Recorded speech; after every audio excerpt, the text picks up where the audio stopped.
गीत संहिता अध्याय 27 दाऊदंकर गीत। सदाप्रभु मोहर दीप्ति और मोहर परित्राण मु काहाकु भय करिबी। सदाप्रभु मो जीवनर बल मु काहाठारु भीत हेबी। दुष्कर्मकारी गण मोहर मांस घ्रास करिबा पई मते आक्रमण करिबा बेले मोहर सेही विपक्ष और शत्रु माने झुंटी पतित हेले। सैन्यदल मो विरुद्धरे छाउणी कले हे मोहर अंतकरण भय करिब नाही। जेबे युद्ध मो विरुद्धरे उठे तेबे मध्य मु साहसिक हेबी। मु सदाप्रभुंकर सौंदर्य देखिबा पई ओ ताहांको मंदिर रे अनुसंधान करिबा पई जेपरि जाबजीवन सदाप्रभुंकर गृहरे बास करिबी। एही एक विषय मु सदाप्रभुंक निकटरे मागी अछि, ताहा ही मु अन्वेषण करिबी। कारण विपद दिन रे से आपणा आवासरे मते गोपन करी रखिबे। से आपणा तंबुर अंतराल रे मते लुचाइबे।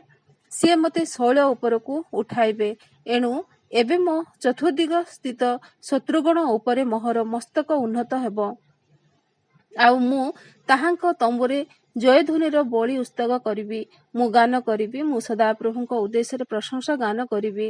हे सदाप्रभु, मु आपण रबरे डाकिबा बेले सुण। मो प्रति दया कर ओ मते उत्तर दिय। जेतेबेले तुम्हे कहिल तुम्हे माने मोहर मुख अन्वेषण कर। मो अंतकरण तुम्हकु कहिला सदाप्रभु मु तुम्हर मुख अन्वेषण करिबी। मोठारु आपणा मुख लुचाओ नाही। क्रोधरे आपणा दासकु दूर कर नाही। तुम्हे मोहर सहाय होयछ। हे मो परित्राणर परमेश्वर मते दूर कर नाही कि अबा परित्याग कर नाही। कारण मोहर पिता और मोहर माता मते परित्याग करि अछंती, मात्र सदाप्रभु मते उठाई नेबे। हे सदाप्रभु, मोहर शत्रु गण सकाशु मते तुम्हर मार्ग शिखाओ और सरल पथरे मते कढ़ाई नियो। मो विपक्ष गणर बांछारे मते समर्पण कर नाही। कारण मिथ्या साक्षी माने और निष्ठुरता रूप निश्वास मारिबा लोके मो विरुद्धरे उठी अछंती। मु जीवित मानक देशरे सदाप्रभुंक मंगल भाव देखिबाकू विश्वास करि नथिले मूर्छित होई थांती। सदाप्रभुंक अनुसरण कर, बलवान हुआ और तुम्हर अंतकरण साहसिक हो।